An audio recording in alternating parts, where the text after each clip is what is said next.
bien, me revoilà avec Romuald Bideau pour parler de son nouveau livre Le monde comme épopée et comme théogonie, proposition de système pour comprendre l'univers, rien que ça, mais en même temps on a compris sa démarche qui est entre la philosophie, la religion, l'art, la poésie, métapoésie, dit-il.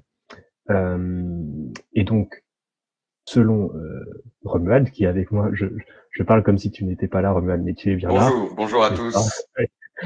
Merci. Et donc on est deux ce soir encore une fois, évidemment.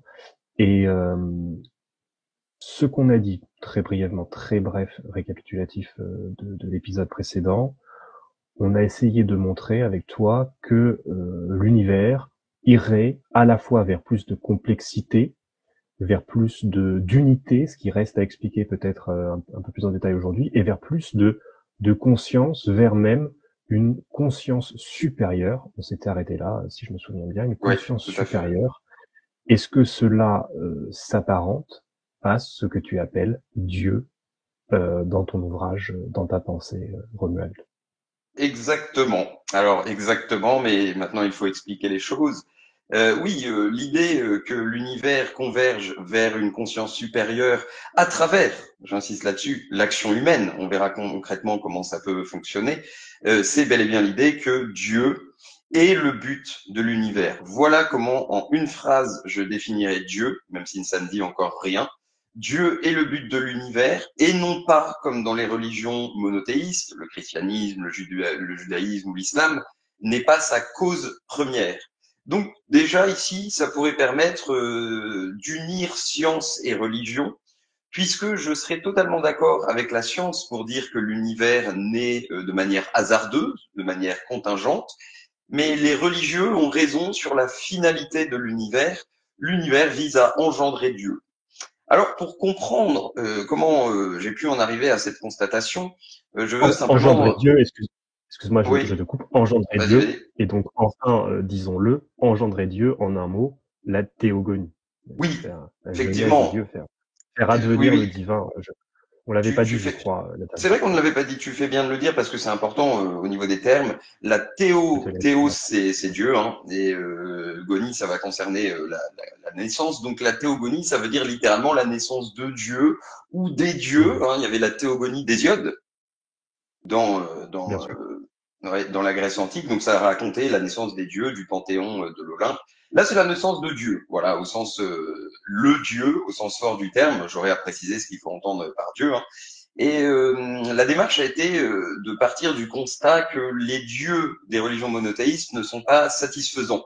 Donc, quand je vous dis le mot Dieu, là je m'adresse aux auditeurs, hein, vous allez avoir une idée préconçue qui va être celle des religions monothéistes. Hein. Nous, on a un héritage judéo-chrétien, on va avoir la conception d'un Dieu comme une sorte de personne, enfin littéralement comme une personne qui va se soucier de nos petites vies, qui va nous juger, qui va nous envoyer au paradis ou en enfer, ce genre d'éléments qui vont être au cœur des religions. Ce Dieu-là est trop anthropomorphique, hein, il ressemble trop à un être humain, ça ne m'a jamais semblé viable. Par contre, la conception de Dieu qui est celle qui me semble pertinente, c'est la conception panthéiste. Alors, Léonore, pour que je te laisse un peu la parole, est-ce que toi, tu voudrais bien nous dire ce qu'est en quelques mots le panthéisme? Alors, quand je pense panthéisme, je pense au spinozisme. Je pense à Spinoza. Oui, Donc, bien sûr. j'ai peut-être un biais spinoziste, mais de manière très basique, le panthéisme, c'est l'idée, littéralement, étymologiquement, que tout est divin, ou Oui, que peut-être dans ton cas, tout devient divin, mais oui, basiquement, ça vient du grec, hein, ça veut dire la totalité, et théisme, évidemment, c'est le divin. Donc le divin ne serait pas simplement transcendant, au-delà de notre monde, ni simplement immanent, quoique, quoique si, peut-être parce que oui, là j'hésite, tu vois. J'hésite parce que je pense que tu dirais qu'il est à la fois immanent et transcendant. Là, tout d'un coup, j'ai un doute. En tout cas, il est présent, ou il peut être présent dans l'intégralité du réel. C'est l'idée du oui. panthéisme. Oui, tout à fait. On a la phrase de Spinoza, Deus sive natura, en latin, Dieu ou la nature. Bon, l'idée du panthéisme, ça va être, comme tu l'as dit, que Dieu n'est pas transcendant, c'est-à-dire il n'est pas en dehors du monde. C'est pas une sorte Mhm. d'être qui est au-delà du monde. Il est le monde. Il est le monde lui-même, et donc Dieu n'est plus considéré comme une personne en dehors du monde qui va le créer. Il est la nature, il est impersonnel, il est le tout, il est l'ensemble, et de ce point de vue-là, tout est divin. Alors, on peut effectivement être tenté par le panthéisme quand on constate que la nature est une harmonie qui obéit à des lois mathématiques absolument précises, enfin d'une précision totalement impressionnante, une beauté incroyable. Voilà, le monde est un tout organisé, c'est un cosmos qui peut nous faire tendre à dire que, eh bien, le monde est divin. Einstein, par exemple, inutile de le présenter, le grand physicien du XXe siècle, disait je crois au Dieu de Spinoza, c'est-à-dire au Dieu qui se révèle dans les lois de la nature. Mais encore une fois, c'est pas une personne. J'insiste sur ce point parce que le mot Dieu, il est très chargé de conception, de préjugés d'une certaine façon, et il Oui, est oui. difficile de le... Ah, Ouais, ouais, à tel point qu'on se demande, lorsqu'on est lecteur de Spinoza, on se demande parfois pourquoi il utilise encore ce mot de Dieu et non pas bien simplement sûr, nature. Toi, tu as tenu à conserver ce mot de Dieu. Peut-être que tu oui, peux bien expliquer sûr. pourquoi. Bien sûr, chez Spinoza, en dernière analyse, on a l'impression qu'il utilise le mot Dieu. Alors, il y a un contexte historique pour se protéger parce que l'athéisme Mhm. était littéralement dangereux à cette époque-là. Mais son Dieu, c'est la nature, rien de plus. Il y a des panthéismes, et je vais commencer par ça, qui vont plus loin. C'est plus loin que la simple nature. Des panthéismes qui vont nous dire il y a une intelligence dans l'univers, il y a un esprit de l'univers, il y a une âme du monde, il y a une force de vie qui anime l'univers, une intelligence, une forme de vie. Là, on commence à aller plus loin que simplement la nature.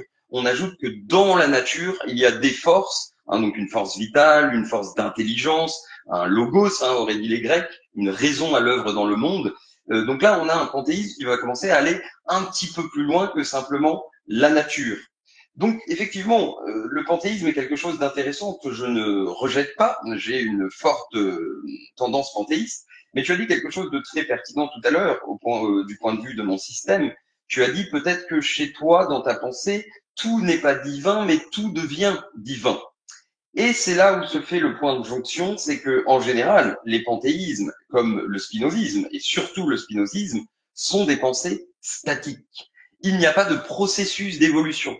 Si on est dans un panthéisme classique, tout ce qu'on a dit dans notre première vidéo, l'évolution de l'univers vers la complexité, l'univers qui vise un but, ne fonctionne plus parce que dans un panthéisme qui dit que tout est divin, que Dieu est l'univers, eh bien, ça veut dire que l'univers est déjà au summum de sa perfection. Il est déjà tout ce qu'il peut être et il n'y a pas de processus à l'œuvre. On a déjà atteint le summum de la perfection.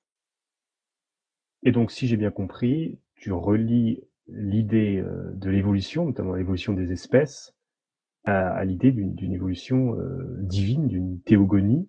Alors, quel est le rapport exactement? Oui, toute l'évolution de l'univers, du vivant et de l'homme vise à engendrer, le terme est fort, mais c'est la théogonie, à engendrer Dieu.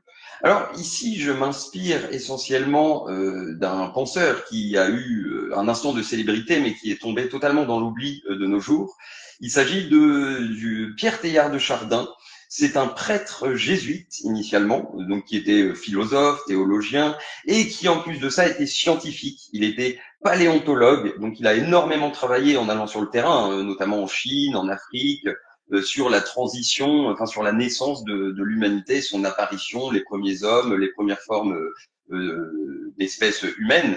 Et il a toute sa vie essayé de faire le lien entre sa foi chrétienne, donc on est au XXe siècle, faire le lien entre sa foi chrétienne et la science, la théorie de l'évolution. Et de cela, il en a sorti un système, une théorie, dans laquelle il va donner une explication globale, lui aussi, du réel, avec l'idée d'évolution qui est centrale. L'idée de Teilhard de Chardin est très proche de ce que nous avons évoqué dans la première vidéo. L'univers évolue vers des structures de plus en plus complexes, vers de plus en plus de conscience et d'unité, et il va imaginer qu'au-delà de l'homme, il y a une unité finale de l'univers. Il y a une conscience supérieure qui va émerger. Il y a un sommet de complexité qui va émerger. Ce sommet de complexité, d'unité et de conscience, c'est ce qu'on appelle Dieu.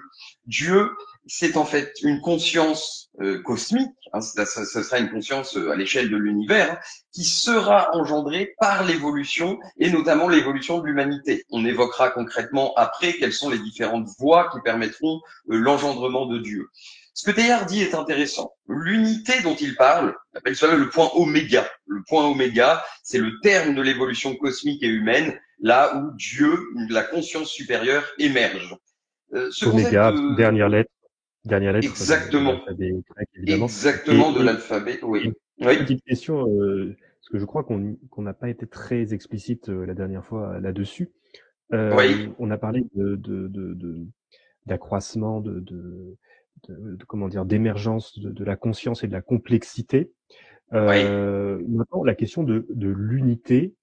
Alors, j'ai la réponse à la question que je vais poser, mais je fais semblant de ne pas savoir parce que je pense qu'il faut que tu expliques ça.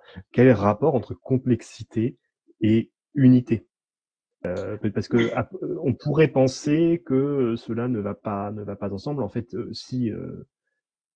Oui, effectivement, la question est très importante parce que on pourrait avoir la conception de l'unité comme une sorte d'uniformité. Hein, l'unité, ça serait le fait que tout devienne ultra simple, tout devienne identique. On peut prendre une image politique et sociale, si on veut. Un système totalitaire, on pourrait dire, et c'est vrai en un sens, il réalise une unité. Il unifie le corps social. Hein, les différences individuelles sont gommées et tout le monde est intégré dans le corps social. Il n'y a pas de conflit, tout est unifié. Le problème, c'est que la bonne unité, pourrait-on dire, ça n'est pas l'uniformité. La bonne unité, c'est justement la complexité. Qu'est-ce que c'est la complexité? La complexité, c'est une unité qui unifie la diversité. Typiquement, un système démocratique qui fonctionne bien, c'est un système qui va créer une unité à l'échelle d'une nation en permettant la diversité. C'est un exemple, hein, l'exemple ici politique, hein, mais on peut prendre des exemples physiques. Hein, j'avais déjà parlé de l'atome dans la précédente vidéo. L'atome, pourquoi il est complexe? Parce qu'il unifie en lui différents éléments sans les supprimer, sans les opprimer. Le proton reste un proton. On peut prendre l'exemple de l'organisme vivant. L'organisme vivant est une unité complexe qui contient énormément de cellules et chacune de ces cellules a aussi sa propre unité, mais elle est organisée, elle est en harmonie avec d'autres cellules dans une unité complexe. Donc l'unité, la vraie unité, est celle qui permet la diversité, et c'est celle qui se fait dans un réseau complexe. Vous voyez, par exemple, le cerveau, un réseau ultra complexe qui va relier des neurones, donc c'est une unité de ce point de vue-là, alors qu'un tas de sable, c'est un grand nombre de grains de sable qui sont juxtaposés les uns sur les autres, mais il n'y a pas de système complexe qui leur fait avoir des interactions. Alors que dans un cerveau, les différents neurones ont des interactions produisant la complexité. Je ne sais pas si j'ai été clair, à toi de me le dire, parce que la question est assez technique en tant que telle. Ouais, c'est assez technique. S'il y a des éléments divers, et on l'a vu la dernière fois, le vivant crée de la diversité. S'il y a des éléments divers mais dispersés, alors ce n'est pas complexe. C'est très facile de créer du chaos, au contraire. Le chaos est très facile.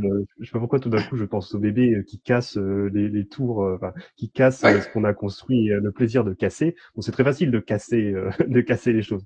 Les construire, c'est de les disperser. Les construire, c'est difficile. Donc la complexité non seulement ne s'oppose pas à l'unité, comme tu l'as très bien dit, mais elle suppose logiquement de l'unité. Non, je pense que les auditeurs auront compris. Je te laisse reprendre peut-être au sujet de Teilhard de Chardin. Donc le point oméga.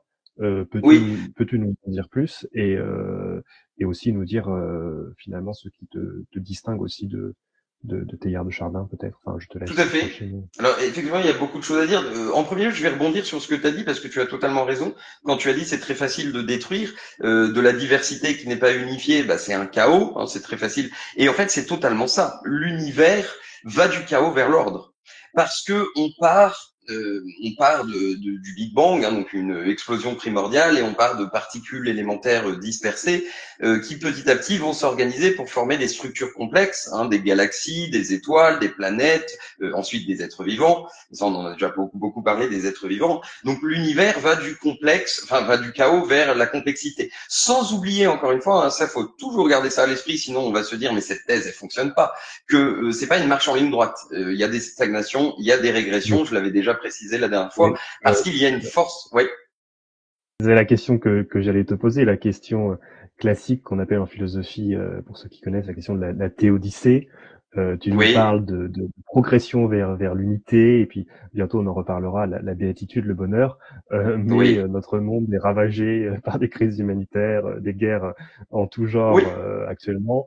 Donc on peut se dire d'où vient cette confiance qui te traverse. Donc tu parles effectivement de ces détours, de cette stagnation, et pourtant tu penses ou tu crois, un mélange de pensée et de croyance, encore que l'on va vers cette que l'univers tend Oui. vers cette unité. Qu'est-ce qui fonde Il, cette confiance ou Oui, cette analyse? il y a une forme de foi, c'est indéniable.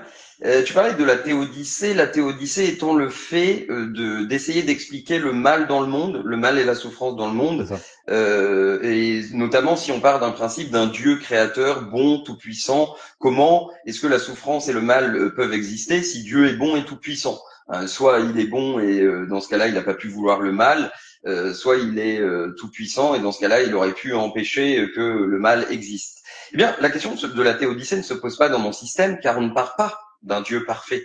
Il n'y a pas un Dieu parfait. On n'a pas chuté de la perfection vers le chaos. On Mm. part du Ça c'est chaos. ça. Euh, ouais, le principe premier, là je le dis juste en deux mots hein, parce que ça nous entraînerait trop loin, mais on part de ce que j'appelle un vide primordial, c'est-à-dire non pas d'un pur néant, mais une sorte de champ de potentialité chaotique duquel peut émerger de manière aléatoire, hasardeuse. Donc je suis d'accord avec la science, l'univers est né du hasard, hein, quelque chose de contingent. De ce chaos peut émerger une structure, peut émerger un univers, peuvent même émerger des univers, mais on va se cantonner au nôtre. Et ces univers-là naissent imparfaits parce que ça sort du chaos. Et Mm. le processus de l'univers, c'est le processus par lequel l'univers petit à petit évolue pour atteindre son équilibre, sa complexité et son ordre. Donc la souffrance et le mal sont normaux, si j'ai envie de dire, même si c'est un scandale existentiel, parce que on ne peut pas directement être dans la perfection. La perfection doit être créée, doit être réalisée. Alors, je te pose une question très directe, et j'aimerais Oui, bien que, si possible, c'est un peu absurde ce que je vais te proposer, donc tu pourras déroger à ma règle. Si possible, tu réponds en oui ou non. ok. Euh, Est-ce possible que l'univers n'atteigne jamais cette unité parfaite ou ce Oui, point oméga dont parle Teilhard de Chardin? oui, oui. Parce que, Oui, c'est du coup, je possible. peux Et donc, répondre en un mot, mais il y a la donc, justification. et ça me, ah d'accord, parce que ça me rappelle, je vais te laisser parler, ça me Non, mais rappelle vas-y. Hegel. Ça me rappelle vraiment Hegel, Mhm. lorsque Hegel écrit cette phrase, attends, ça, oui. Lorsque Hegel écrit cette phrase très connue, euh, tout ce qui est réel est rationnel, Oui, tout ce qui est réel est rationnel, et lorsqu'il fait cours, ça c'est une anecdote plus ou moins vérifiable, hein. Un professeur digne de confiance me l'a raconté, je ne sais pas si on pourrait retrouver cette anecdote dans les archives. Hegel faisait cours sur cette phrase, et à la fin du cours, un étudiant vient le voir et lui demande: mais monsieur Hegel, est-ce que vous croyez vraiment que tout ce qui est réel est rationnel? Et Hegel répond: non, mais il doit l'être. mhm. Et j'ai l'impression qu'on pourrait dire un peu la même chose de ta théorie, c'est-à-dire si l'on regarde l'univers et qu'on essaye de le comprendre, on va saisir qu'il doit tendre vers plus d'unité, plus de Mhm. conscience, plus de complexité, plus aussi Mhm. peut-être de béatitude, on y reviendra. Mais comme l'univers est notamment composé d'individus qui ont une part de liberté, ce n'est pas, tu le disais très bien, ce n'est pas le fatalisme, hein, ce que tu théorises, Oui. eh bien c'est possible que cet univers n'atteigne jamais son devoir-être. Est-ce que c'est un peu transposable à ton système ou pas? Totalement.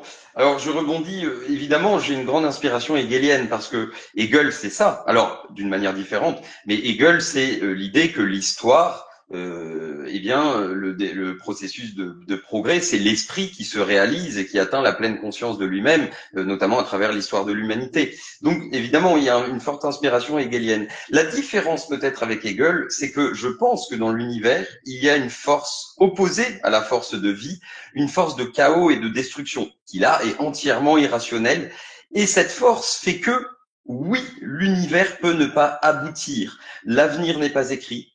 Il n'y a pas de destin inéluctable. Et si vous voulez, cette théogonie dans laquelle nous sommes plongés, cette aventure cosmique vers la béatitude et vers Dieu, peut tout à fait échouer. L'univers peut sombrer dans le chaos. L'humanité peut disparaître. Ce qui est probable quand on voit la crise du monde moderne actuel, malheureusement. Donc c'est tout à fait possible que cela échoue, que cette théogonie se transforme finalement en tragédie. Dans ce cas-là, il faudrait renommer mon système, si on échoue, le monde comme tragédie. Et en même temps, moi qui commence à comprendre, je crois ta pensée, il y a une bonne raison d'être optimiste. Désolé d'en revenir, nous ça nous fait rire parfois, mais en fait c'est très sérieux, hein, d'en revenir à la question de extraterrestre. Mais Oui, en fait, si parce que je parlais des guerres, de la guerre en Ukraine, enfin les guerres, les crises humanitaires, Israël-Palestine, bon, qui ravagent le monde actuel, et on disait bon, ça nous rend pas très optimistes. Mais dans ton système, tu montres très bien qu'il suffit qu'une civilisation oui, intelligente, enfin, qui atteint la conscience supérieure, une civilisation dans l'univers, donc potentiellement oui. extraterrestre, il suffit qu'une seule parvienne à faire advenir la théogonie à l'échelle cosmique pour qu'on en bénéficie, nous, en retour, alors même qu'on aura échoué à notre échelle locale. Si j'ai Oui, bien compris. Bon, là, les oui, gens tout qui à nous fait. écoutent nous prennent pour des fous, mais, mais ils vont comprendre. Oui, Ils vont voir la oui, vérité. Très bien. j'ai écrit j'ai écrit dans mon livre que si l'humanité venait à disparaître totalement sur Terre, c'est pas encore fichu pour l'univers, parce que la force de vie qui anime l'univers réessaiera d'aller au bout de l'évolution sur une autre planète. Alors, est-ce qu'elle pourra se réaliser? Est-ce il y a de la résistance? Il y a une force de résistance. En fait, il y a une lutte. Pourquoi le monde est une épopée? Parce qu'il y a une lutte entre deux forces, deux pulsions. Il y a une pulsion de vie qui, à partir de ce vide primordial dont j'ai parlé, désir, une forme de tendance de désir à l'être qui émerge. Schopenhauer aurait parlé d'une volonté qui anime, une volonté de vivre, qui anime l'ensemble de l'univers. Il y a cette force vitale, et à l'opposé, il y a une pulsion de mort, une force destructrice qui vise le chaos et qui vise le retour à l'état primordial d'équilibre, de simplicité absolue, mais aussi de chaos, qui était le vide primordial. Donc il y a cette dualité, il y a cette lutte cosmique qu'on retrouve à toutes les échelles. Échelle macrocosmique, macroscopique, pardon, et à l'échelle de l'infiniment grand, échelle de la vie individuelle, dans notre psychisme, il y a une lutte entre la force de vie et la force de mort, à l'échelle sociale, une société, une civilisation peut tendre vers la mort ou la vie.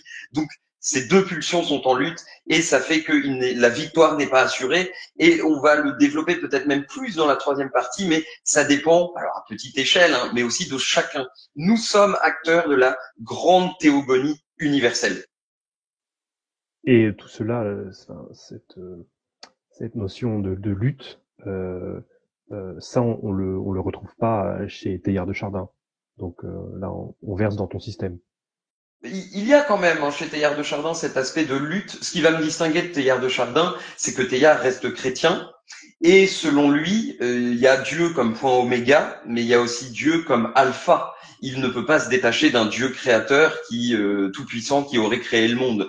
C'est-à-dire l'univers va se diviniser, mais il y a quand même chez Teilhard un Dieu qui précède. Alors que pour moi, il n'y a pas de Dieu avant l'univers. En un sens, si on me demande est-ce que tu penses que Dieu existe, je peux répondre comme un athée. Je peux répondre non, mais pour que ma phrase soit complète, il faudrait que je réponde non, pas encore. Et peut-être que ça n'existera jamais. Mais moi, j'espère de tout mon cœur que l'univers arrivera à converger vers Dieu, à réaliser ce Dieu.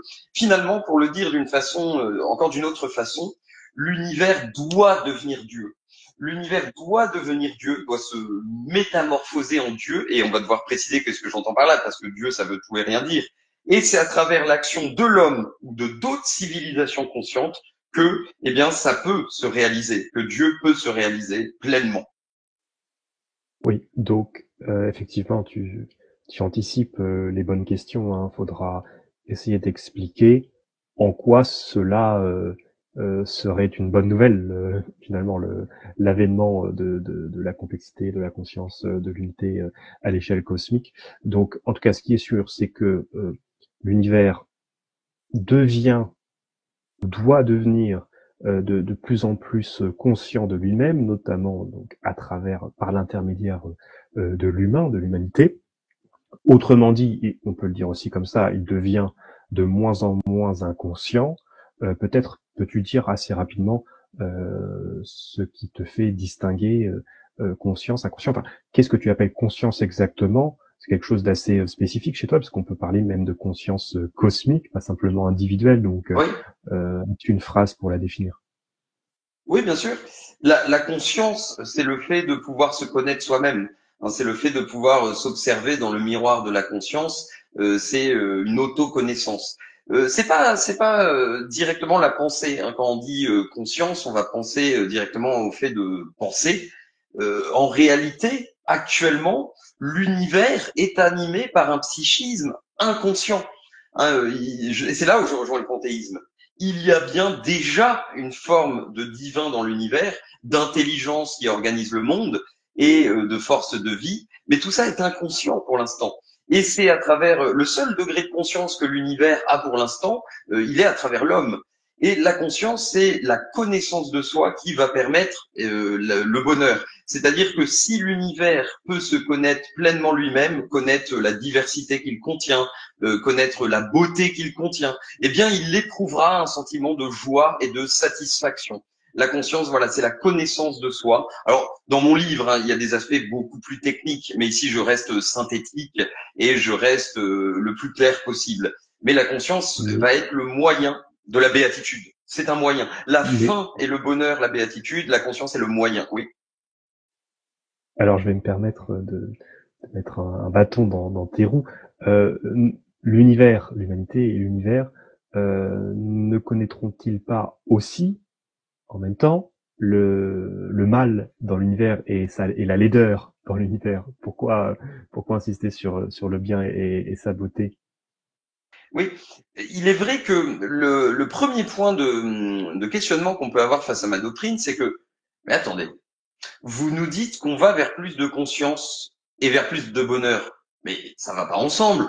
C'est de notoriété publique que plus on sait de choses, plus on est sage, plus on est conscient, c'est douloureux, plus c'est douloureux. Celui qui vit dans l'inconscience, l'enfant, l'animal, est plus heureux que l'homme qui a pris conscience de sa condition effroyable, des guerres qui ont lieu de par le monde. Oui, la problématique est dans le fait suivant, c'est que l'homme, effectivement, il est comme pris dans un no man's land, vous savez, comme entre deux tranchées sur un champ de bataille, hein, totalement exposé.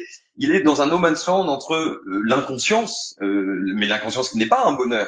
L'inconscience, c'est quelque chose qui ne nous permet pas d'éprouver une béatitude au sens le plus profond du terme. Il est pris entre l'inconscience et la pleine conscience divine qui annulera toute souffrance. Mais le chemin est difficile et c'est pas fini. On va encore, je suis désolé de le dire, souffrir. L'humanité va encore souffrir avant que la théogonie s'achève et que Dieu émerge. Et alors là, le danger, bien sûr, c'est que je commence à parler comme un prophète, mais nous allons encore souffrir parce que le chemin est difficile. Mais à terme, la souffrance et le mal, et je dis bien à terme, c'est pour ça que le processus historique est important, la souffrance et le mal disparaîtront si la théogonie réussit. Donc c'est quelque chose d'assez fort comme idée. Déjà à l'échelle de l'humanité, quand l'humanité aura fini son évolution, si elle y parvient, il n'y aura plus de guerre. Alors c'est assez utopique, hein, mais il n'y aura plus de guerre, il n'y aura plus de conflits faisant souffrir, etc. L'évolution va faire disparaître le mal et la souffrance, qui pour l'instant sont encore très Alors, présents. alors comment concrètement, qu'est-ce qui nous fait passer de cette conscience triste à cette conscience heureuse? Alors, je pense en deux points. Je pense que pour le passage pour l'individu, pour nous, ce qui nous intéresse maintenant, toi, moi, les auditeurs, je pense que ça, on va le garder pour la troisième vidéo qui portera spécifiquement sur le sens de l'existence pour l'individu. D'accord. Là, si ça, oui. D'accord. Si ça ne te dérange pas, je veux juste finir sur l'aspect cosmique, au sens où on Mhm. pourrait dire, mais comment l'univers pourrait atteindre un état de perfection et qu'est-ce que le Dieu dont je parle?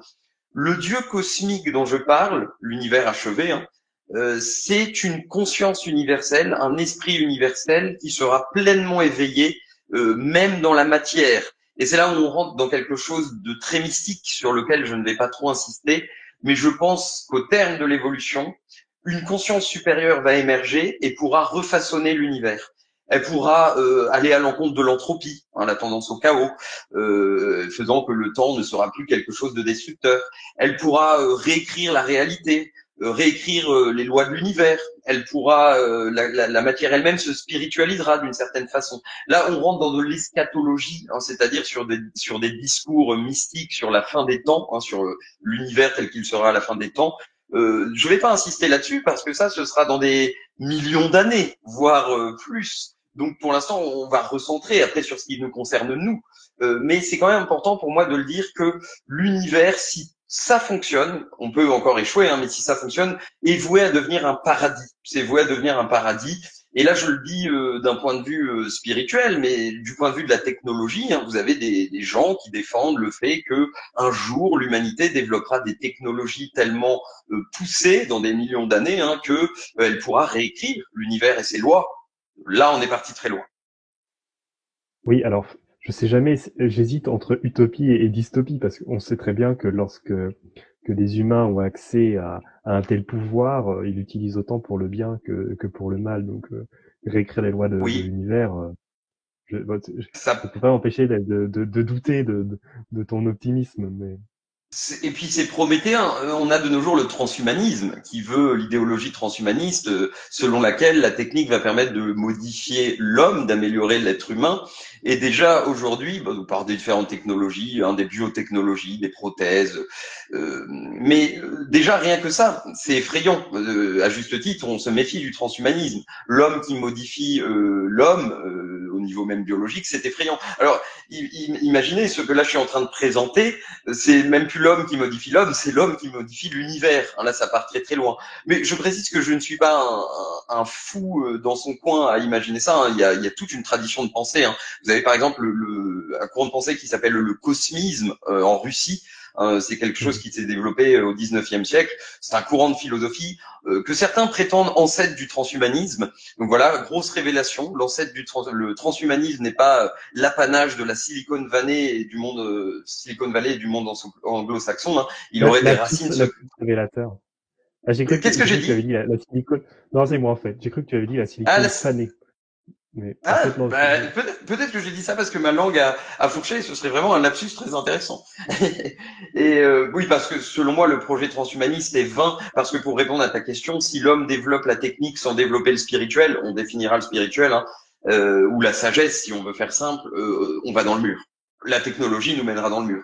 Mais oui, il y aurait des racines russes. Hein, le courant du cosmisme est un courant selon lequel l'homme, par ses compétences techniques, mais aussi spirituelles, par son action spirituelle, devra modifier, devenir le j'allais dire le maître de l'univers, ce qui est effroyable, ça rejoint ce que tu disais, mais le serviteur, en un autre sens de l'univers, celui qui lui permet de s'accomplir pleinement.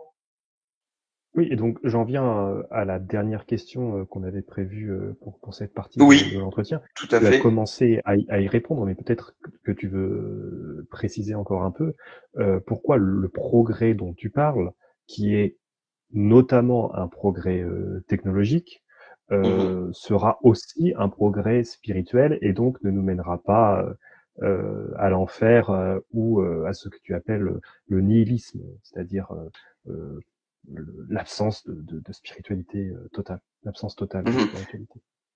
Le problème, c'est qu'encore une fois, on n'est pas assuré que la technologie ne nous mène pas dans l'impasse.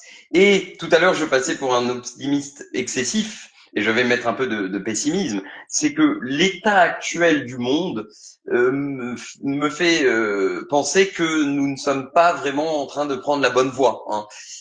On se dirige vers un monde technologique purement matérialiste, dans lequel la dimension spirituelle est totalement ou est de plus en plus évacuée. Et en fait, le transhumanisme, on pourrait dire, mais le transhumanisme, du coup, c'est totalement en accord avec ma pensée.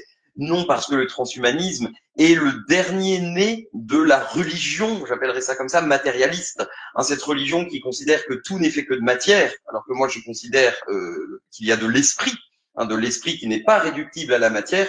Eh bien, le transhumanisme est une religion du matérialisme. Et le transhumanisme vers lequel on va semble aller plus vers la dystopie. Hein, un homme augmenté qui perdrait son humanité, des IA qui pourraient asservir l'humanité.